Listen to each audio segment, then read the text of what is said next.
ಪ್ರಿಯರೇ, ಕೆಲವೊಮ್ಮೆ ನಮ್ಮ ಜೀವನದಲ್ಲಿ ಭಯ ಹುಟ್ಟಿಸುವ ಸಂದರ್ಭಗಳು ಬರುತ್ತವೆ. ಸುದ್ದಿ ಕೇಳಿದಾಗ ಅಥವಾ ಸುತ್ತಮುತ್ತ ಸಮಸ್ಯೆಗಳು ನಡೆದಾಗ ನಮ್ಮ ಹೃದಯದಲ್ಲಿ ಭಯ ತುಂಬಬಹುದು. ಆದರೆ ಅಂಥ ಸಮಯದಲ್ಲಿ ನಾವು ಏನು ಮಾಡಬೇಕು? ಬೈಬಲ್ ನಮಗೆ ಒಂದು ಸುಂದರ ಸತ್ಯವನ್ನು ಹೇಳುತ್ತದೆ. ದೇವರು ನಮ್ಮ ಆಶ್ರಯ ಮತ್ತು ಶಕ್ತಿ. ಇಂದು ನಾವು ಡೇವಿಡ್ ಎಂಬ ಒಬ್ಬ ಚಿಕ್ಕ ಹುಡುಗನ ಕಥೆಯ ಮೂಲಕ ಭಯ ಬಂದಾಗ ದೇವರನ್ನು ಹೇಗೆ ನಂಬಬೇಕು ಎಂಬುದನ್ನು ಕಲಿಯೋಣ. ಒಂದು ಸಣ್ಣ ಹಳ್ಳಿಯಲ್ಲಿ ಡೇವಿಡ್ ಎಂಬ ಹುಡುಗನು ತನ್ನ ಕುಟುಂಬದ ಜೊತೆ ಸಂತೋಷವಾಗಿ ವಾಸಿಸುತ್ತಿದ್ದನು. ಅವರು ದೇವರನ್ನು ಪ್ರೀತಿಸುತ್ತಿದ್ದರು ಮತ್ತು ಪ್ರತಿದಿನ ಪ್ರಾರ್ಥನೆ ಮಾಡುತ್ತಿದ್ದರು. ಒಂದು ದಿನ ಹಳ್ಳಿಯಲ್ಲಿ ಭಯ ಹುಟ್ಟಿಸುವ ಸುದ್ದಿ ಕೇಳಿ ಬಂದಿತು. ಯುದ್ಧದ ಭೀತಿ ಎಲ್ಲರ ಮನಸ್ಸನ್ನು ತುಂಬಿತು. ಜನರು ಭಯದಿಂದ ಓಡಾಡತೊಡಗಿದರು. ಡೇವಿಡ್ ಕೂಡ ಭಯಪಟ್ಟನು.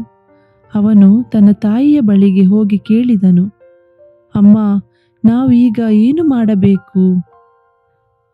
ಅವನ ತಾಯಿ ನಗುತ್ತಾ ಹೇಳಿದಳು, ಮಗನೇ, ನಾವು ಭಯಪಡುವ ಅವಶ್ಯಕತೆ ಇಲ್ಲ.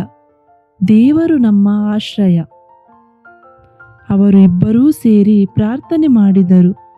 ದೇವರು ಅವರನ್ನು ಕಾಪಾಡಲಿ ಎಂದು ಪ್ರಾರ್ಥಿಸಿದರು. ಆ ರಾತ್ರಿ ಡೇವಿಡ್ ಮನಸ್ಸಿನಲ್ಲಿ ಶಾಂತಿ ತುಂಬಿತು. ಅವನಿಗೆ ದೇವರು ತನ್ನ ಜೊತೆ ಇದ್ದಾನೆ ಎಂಬ ವಿಶ್ವಾಸ ಬಂತು. ಬೆಳಿಗ್ಗೆ ಡೇವಿಡ್ ಸಂತೋಷದಿಂದ ಎದ್ದನು. ಅವನು ತಿಳಿದುಕೊಂಡನು, ಭಯ ಬಂದರೂ ದೇವರು ನಮ್ಮ ಜೊತೆಯಲ್ಲಿದ್ದಾರೆ. ಸತ್ಯವೇದದಲ್ಲಿ ದೇವರ ವಾಕ್ಯ ಈ ರೀತಿಯಾಗಿ ಹೇಳುತ್ತದೆ, ದೇವರು ನಮಗೆ ಆಶ್ರಯ ದುರ್ಗವಾಗಿದ್ದಾನೆ. ಆತನು ಇಕ್ಕಟ್ಟಿನಲ್ಲಿ ನಮಗೆ ವಿಶೇಷ ಸಹಾಯಕನು. ಪ್ರಿಯರೇ, ಈ ಕಥೆಯಿಂದ ನಾವು ಒಂದು ಮಹತ್ವದ ವಿಷಯವನ್ನು ಕಲಿಯುತ್ತೇವೆ. ಭಯ ಬಂದಾಗ ನಾವು ಒಬ್ಬರಲ್ಲ, ದೇವರು ನಮ್ಮ ಜೊತೆ ಇದ್ದಾನೆ. ನಾವು ಪ್ರಾರ್ಥನೆ ಮಾಡಿದಾಗ ದೇವರು ನಮ್ಮ ಹೃದಯಕ್ಕೆ ಶಾಂತಿ ಕೊಡುತ್ತಾನೆ.